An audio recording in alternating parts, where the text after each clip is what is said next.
O tronco encefálico, sabemos que é uma região muito importante do encéfalo, já que é através dela que o sistema nervoso central se comunica com o periférico e o periférico com o central. Fazem parte dessa estrutura o mesencéfalo, a ponte e o bulbo. Ao total, são 10 nervos que compõem essa região. O mesencéfalo é a parte mais superior do tronco encefálico. Essa parte é responsável pelas seguintes atribuições: é o controle motor, a percepção sonora e a regulação dos reflexos. As estruturas dessa parte do tronco encefálico são o colículo superior, que é responsável pelo funcionamento dos olhos, e o colículo inferior, que é responsável pela percepção do som no espaço. Então, quando um som acontece atrás de mim, eu sei que ele aconteceu atrás de mim por conta do colículo inferior.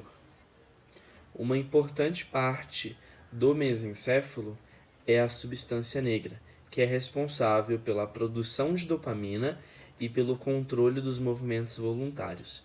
Então, uma pessoa que tem o mal de Parkinson, muito provavelmente tem algum problema no mesencéfalo, já que ele é responsável por essas funções. Como eu disse antes, é no tronco encefálico que acontece a comunicação do cérebro com a medula espinal. Então, passam pelo mesencéfalo o trato córtico-espinal, que comunica o córtex com a medula espinal. Os nervos que compõem o mesencéfalo são o nervo oculomotor e o nervo troclear, que fazem parte do funcionamento do nosso olho. A ponte é a parte encontrada mais ao meio do tronco encefálico. A principal função dessa região é a passagem de informações. Estruturas muito importantes que fazem parte dessa região são 4 nervos. O nervo quinto, que é o trigêmeo, que faz parte da sensibilidade do rosto. O nervo sexto, que faz parte da função motora. O nervo sétimo, facial, que faz parte da função dos músculos faciais. O oitavo nervo é o nervo vestíbulo coclear, que tem função auditiva e de equilíbrio. Uma das importantes funções de comunicação da ponte é a chegada de informações no cerebelo. Informações como informações motoras e de sensibilidade. Lesões nessa região, como hérnias, traumas, podem gerar alteração na sensibilidade da face, já que afetaria o nervo quinto, que é o trigêmeo, que tem a função de sensibilidade, teria alteração na motricidade da mastigação e da face, já que afeta músculos responsáveis por isso. Estrabismo também, já que tem funções nos olhos, nervos com funções nos olhos, e também pode causar tontura e alteração do equilíbrio, já que afeta também o nervo oitavo. O bulbo é uma das partes mais importantes do tronco encefálico. Ela fica entre a ponte e a medula espinal. Fazem parte dessa região a pirâmide, que é responsável pela passagem de importantes vias, como a via córtico-espinal, e ao lado da pirâmide há as olivas, que recebem informações do córtex, da medula, do núcleo rubro, e direciona essas informações para o cerebelo, que está posterior ao, ao tronco encefálico. Essas informações direcionadas para o cerebelo são importantíssimas para a aprendizagem motora. Os núcleos de neurônios encontrados no bulbo são o núcleo nono glossofaríngeo, responsável pela sensibilidade da língua, o 10º nervo, responsável pelo o nervo vago, responsável pela função involuntárias do corpo, o 11º, que é o acessório, com função motora do pescoço e nuca, e o 12º, que é o hipoglosso, com funções de movimentação da língua. É importante ressaltar as seguintes funções do bulbo. É a função de regulação cardiovascular, então as frequências dos batimentos cardíacos, isso é controlado por essa região do tronco encefálico. O centro respiratório, portanto, o ritmo da nossa respiração também é controlado por essa região. Os reflexos como vômito, tosse, espirro e deglutição são controlados também pelo bulbo. Há no bulbo também o processo de decussação, que de forma resumida, é o momento em que as vias que estão indo em direção à medula espinal trocam de direção. Portanto, as informações que estavam vindo do hemisfério esquerdo do cérebro é direcionada para a parte direita do corpo nesse processo de decussação. Então, há uma troca de direcionamento dessa via. Então, é interessante saber disso porque uma lesão que ocorre na parte esquerda do cérebro afeta a parte direita na maior parte dos casos. Da mesma forma, as lesões que ocorrem no hemisfério direito do cérebro muito provavelmente afetem o lado esquerdo do corpo. Lesões nessa região são extremamente perigosas pelas funções ditas aqui. Uma hérnia no bulbo pode causar uma parada cardíaca ou até óbito. Meu nome é Andressa Cristina e eu vou falar das funções motoras do cerebelo. O cerebelo é uma estrutura que ocupa a fossa posterior do crânio, aqui na nuca, embaixo. Ele possui cerca de 80% de todos os neurônios presentes no sistema nervoso central, apesar de seu peso bruto total corresponder a apenas 10% do peso total do sistema nervoso central. É um órgão importante para a correção da postura, equilíbrio, coordenação dos movimentos e aprendizagem das habilidades motoras. Ele também controla o tônus muscular.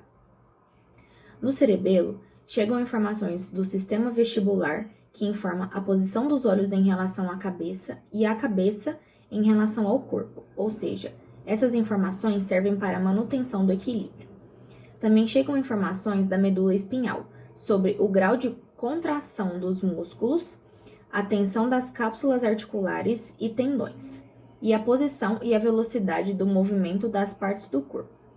As informações do córtex cerebral são de todos os lobos centrais, para que o cerebelo consiga organizar todas as aprendizagens e coordenações motoras. Agora eu vou explicar como funciona, e eu vou explicar numa ordem cronológica. Primeiro, acontece a vontade de se movimentar, ou seja, é liberada a dopamina, para se ter a motivação para a movimentação. Então, a área motora suplementar ou área de intenção da ação é ativada, local onde se tem a intenção de realizar um movimento e ele está prestes a acontecer. É como se tivesse uma luzinha, uma lâmpadazinha, e ela acendesse quando é liberada a dopamina. Enquanto essa área está ativada, há um planejamento da ação motora, que acontece na área pré-motora. Essa área se comunica com o cerebelo, que é o responsável por enviar informações sobre movimentos já realizados anteriormente. Por exemplo, quando você vai jogar a bola numa cesta de basquete, você já realizou esse movimento antes. Então, o seu cerebelo, guardou informações desse movimento tanto quando você errou, quando você acertou a cesta.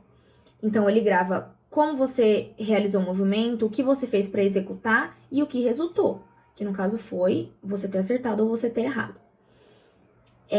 O cerebelo também inibe as informações inúteis ou erradas sobre a precisão da ação a ser executada. Então, ele não manda a informação de que você já errou anteriormente. Ele manda a informação do que você fez para errar e nessa nova ação que você vai executar, o cerebelo que coordena essa informação para que você organize toda essa informação e não erre a cesta, né? Então, ele trabalha com a precisão. A área premotora também se comunica com os núcleos da base, pois eles são responsáveis por regular o fluxo de informações do cérebro. Como o cerebelo está comunicando com a área de planejamento da ação e essa área está comunicando com o cerebelo, é muito fluxo de informação. Então, os núcleos da base são responsáveis por regular esse fluxo de informações. Como a área premotora está mandando informações para o cerebelo mandando informações de volta, os núcleos da base fazem a sintetização de toda essa informação e a transformam em um comando simples para que toda a energia seja conduzida para essa única informação simples. Como, por exemplo, quando o seu cérebro manda a informação de que você quer movimentar o dedo indicador, o do meio, o anelar e o dedo mínimo. Os núcleos da base, eles sintetizam essa informação, essas 4 informações para 2. Ou seja, a pessoa tem que movimentar todos os dedos da mão, menos o dedão.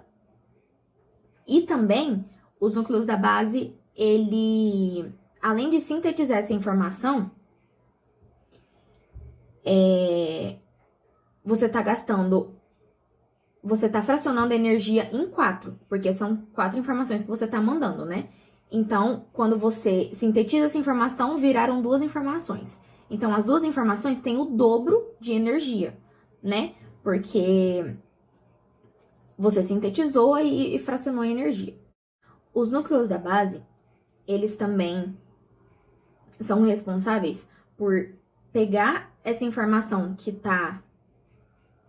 essas 2 informações e como a energia está fracionada em 4, com 2 informações, cada uma com 2, ele duplica essas 2 informações. Então, os núcleos da base mandam as mesmas 4 informações do início, porque ele manda 2 originais e 2 duplicadas. Assim, como você está mandando 4 informações com as 4 energias fracionadas, você tem uma maior precisão desse movimento, porque são mais informações sendo enviadas, mais informações iguais sendo enviadas. Depois de todo esse processo, a área motora suplementar é desativada. Então, a luzinha que estava ligada, ela apaga, e isso resulta no gatilho de ação. Esse gatilho de ação é o que manda a informação para a área motora primária, onde o movimento vai ser colocado em prática. Quando o movimento acaba, o cerebelo guarda toda a informação de como foi realizado, para quando a pessoa quiser realizar novamente o movimento, ele tenha mais precisão. Assim, o cerebelo é o responsável por controlar o movimento idealizado com o movimento que está sendo executado. Ele corrige os movimentos em curso e modifica os programas centrais para atingir metas determinadas de controle motor. Como no Just Dance, por exemplo, quando o bonequinho tá lá dançando e você vai para imitar ele. Então, você levanta o braço, ele levanta o braço. Ele movimenta a perna direita, você movimenta a esquerda. Esse movimento geralmente não acontece porque é o cerebelo que é o responsável por corrigir esse movimento em curso. Então, quando você já está executando o movimento, você já vai lá e corrige. É o cerebelo que é o responsável por fazer essa correção, por controlar o equilíbrio, o tônus muscular e tudo. Núcleos da base ou glândulos da base. Na figura 1, temos uma vista lateral dos núcleos da base. Os núcleos da base são corpos de neurônios bem delimitados e com funções específicas, localizados no interior do centro medular branco do cérebro. envolvidos diretamente com o sistema motor. O núcleo da base tem funções muito importantes no controle dos movimentos, tanto para iniciar o movimento, quanto para terminar o movimento ou para ficarmos parados, evitando assim movimentos indesejados. Necessário falar que os núcleos da base não atuam sozinhos. Eles precisam do córtex frontal, temporal, parietal, occipital e límbico. E também necessitam do tálamo, núcleo lateral, núcleo ventral anterior, para dar uma resposta funcional completa, realizando assim as sinapses necessárias para a seleção e iniciação dos movimentos voluntários, como também para a iniciação das atividades não motoras, ou seja, funções cognitivas e emocionais. O núcleo subtalâmico e a substância negra não fazem parte do núcleo da base, porém estão ligados. Na figura B, temos uma vista lateral e uma visão de corte coronal, que divide o crânio em parte anterior e posterior dos componentes do núcleo da base.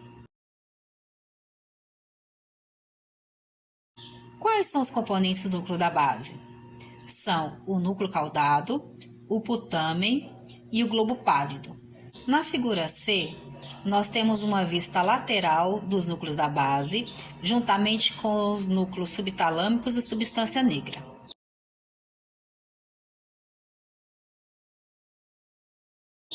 Então, na imagem nós podemos ver o núcleo caudado, o putamen, o globo pálido, o núcleo subtalâmico e a substância negra. Vamos ver cada uma dessas estruturas agora. Núcleo caudado. Estrutura alongada em forma de C.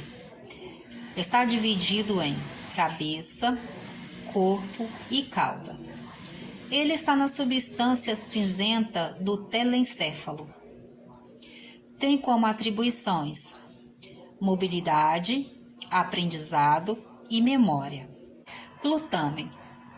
Núcleo arredondado, maior componente do núcleo da base. O putamen e o globo pálido formam o núcleo lentiforme. O núcleo lentiforme e o núcleo caudado formam o corpo estriado. O corpo estriado tem a aparência de estrias internas, por ter duas massas cinzentas separadas por uma região de massa branca. O putamen está localizado mais lateralmente dos glândulos da base. Tem como atribuições regular movimentos amplos, influencia na aprendizagem, interfere no condicionamento. Globo pálido. Estrutura de menor tamanho do núcleo da base e está situada a mais medial do núcleo. Está dividido em globo pálido interno e globo pálido externo.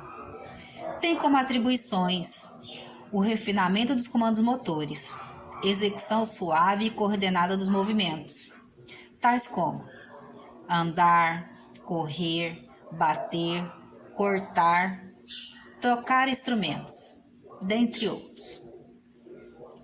Como já falamos antes, existem duas estruturas adicionais que estão intimamente ligadas ao núcleo da base, que são núcleo subtalâmico e substância negra. Núcleo subtalâmico. Pequenas estruturas pareadas, possui células glutaminérgicas, neurônios liberando glutamato, que se projetam ao núcleo da base. Tem função excitatória, localiza-se no diencéfalo e está envolvida com a coordenação motora. Substância negra, formada por neurônios contendo neuromelanina. Seus axônios formam a via nigroestriatal. Nigro, porque vem da substância negra, estriatal, porque vai para o corpo estriado. E sua atribuição é produzir, o neurotransmissor dopamina, que é liberado no corpo estriado, essencial para o controle motor e está localizada no mesencéfalo.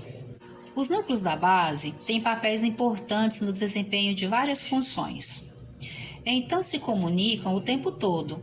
Um fica mandando sinapses para o outro. Estas sinapses vão ser excitatórias ou inibitórias, dependendo do qual movimento desejamos realizar. Podem ser regulando os movimentos ordenados, exemplo, pernas e braços se movendo enquanto caminhamos, regulando intensidade dos movimentos, exemplo, leves ou fortes, a força empregada para segurar um objeto, regulando as funções cognitiva, exemplo, percepção e atenção, ao andar de bicicleta, regulando função do sentimento, exemplo, emoção. Bom dia, eu sou a Annelise e eu vou falar sobre o córtex cerebral. Primeiro vamos começar com o que ele é. Ele é a camada mais externa do cérebro humano e é uma estrutura de grande importância para o funcionamento geral do sistema nervoso central, composto majoritariamente por células nervosas chamadas de neurônio. O córtex desempenha um papel fundamental em diversas funções cognitivas superiores. Essas funções incluem processos complexos como pensamento abstrato, a percepção sensorial, a formação e compreensão da linguagem, além de ser crucial na tomada de decisões. O córtex é subdividido em diversas regiões, mais específica 4, conhecidas como lobos. Cada um dos quais está associado a diferentes tipos de processamento de informações.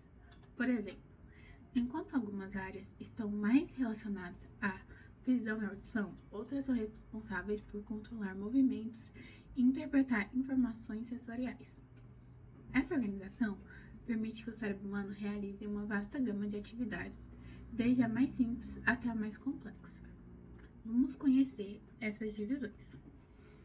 Vamos começar com o lobo frontal. Este lobo está fortemente associado a funções executivas, como pensamento crítico, planejamento de ações futuras, controle motor voluntário e tomada de decisões. Ele também desempenha um papel vital no comportamento social e emocional. Agora vamos para o segundo, que é o lobo parietal. O lobo parietal é responsável pelo processo de informações sensoriais do corpo, como tato, temperatura, dor, percepção espacial. Ele ajuda a interpretar onde o nosso corpo está no espaço e como ele está interagindo com o ambiente ao nosso redor. Agora vamos para o terceiro, que é o temporal.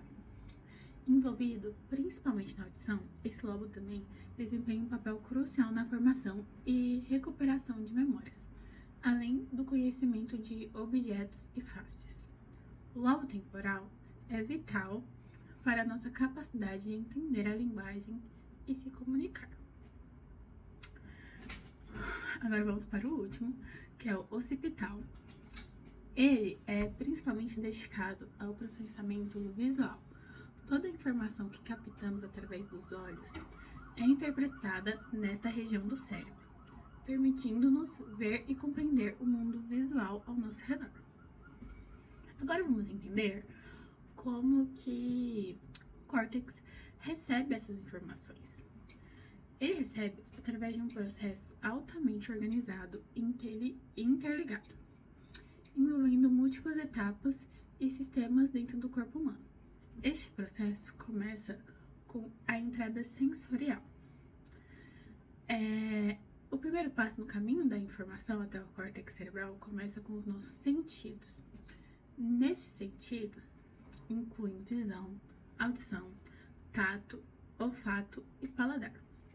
Cada um desses sentidos possui receptores especializados que captam estímulos do ambiente externo, como luz, som, pressão, cheiros e sabores. Agora, isso recebe através dos nervos sensoriais. Depois que esses receptores captam os estímulos, eles convertem essa informação em sinais elétricos. Esses sinais estão transmitidos ao nosso cérebro através dos nervos sensoriais, que funcionam como uma espécie de rede de comunicação interna, levando a informação rapidamente até o cérebro. Agora, a segunda parte de como ele recebe a informação é o processamento pelos centros sensoriais. Uma vez que os sinais elétricos chegam ao cérebro, eles são direcionados para áreas específicas do córtex cerebral, conhecidas como áreas sensoriais primárias. Cada sentido possui sua própria área de processamento. Por exemplo, a visão é processada no lobo occipital, localizado na parte posterior do cérebro, enquanto a audição é processada no lobo temporal, situado nas laterais do cérebro. Agora a gente vai para a terceira, que é integração e interpretação. Após o processamento inicial nas áreas sensoriais primárias, a informação é encaminhada para áreas associativas do córtex. Essas áreas têm a função de integrar e interpretar os dados recebidos, combinando informações de diferentes sentidos, associando-as a experiências passadas e memórias. Isso permite, por exemplo, que não apenas conheçamos um rosto, mas também que o associemos a uma pessoa específica, ou que identifiquemos um som familiar como uma voz. Agora a quarta, feedback e resposta. O córtex cerebral não apenas processa as informações sensoriais, mas também desempenha um papel essencial na geração de respostas apropriadas. Por exemplo, ao sentir um objeto quente, o córtex envia rapidamente sinais para os músculos da mão, instruindo-os a retirar-se do perigo. Esse feedback constante entre o córtex e outras partes do corpo é crucial para a nossa sobrevivência e capacidade de interagir ao ambiente. Agora vamos ver como podemos trabalhar o córtex no nosso dia a dia e melhorar nossos estímulos. Estimular e desenvolver o córtex cerebral é essencial para manter suas funções cognitivas em pleno funcionamento. Aqui estão algumas estratégias eficazes para trabalhar nessa parte do cérebro. Exercícios mentais. Jogos de lógica, quebra-cabeça, palavras cruzadas e outros desafios mentais podem ajudar a manter o cérebro ativo e promover o desenvolvimento de novas conexões neurais. 2. Leitura e aprendizado. Ler livros e estudar novos temas, aprender novas habilidades, são formas eficazes de estimular o cérebro. Esse tipo de atividade pode aumentar a capacidade de processamento de informações e melhorar a memória. Atividade física. O exercício regular não só beneficia o corpo, mas também o cérebro, melhorando o fluxo sanguíneo e, consequentemente, a função cognitiva. Socialização. Interações sociais. Esse é o quarto. Socialização. Interações sociais frequentes, como conversas, discussões, ajudam a desenvolver habilidades de comunicação, resolução de problemas e até mesmo a empatia. Todas funções mediadas pelo córtex cerebral. Meditação. Práticas que promovem a atenção plena ao relaxamento podem ajudar a reduzir o estresse e melhorar a função cerebral, especialmente nas áreas relacionadas à concentração e controle emocional. 6. Nutrição adequada. Uma dieta rica em antioxidantes, ácidos graxos, ômega 3 e vitaminas é fundamental para a saúde cerebral. Esses nutrientes ajudam a proteger o cérebro contra danos e promovem a função cognitiva. Sono de qualidade. O sono é essencial para a função cognitiva e a memória. Durante o sono, o cérebro consolida as informações aprendidas ao longo do dia, facilitando a retenção de conhecimento e a aprendizagem. Integrar essas práticas no seu dia a dia pode contribuir significativamente para o desenvolvimento e a manutenção da saúde do córtex, garantindo que suas funções cognitivas permaneçam ativas e eficientes ao longo do tempo.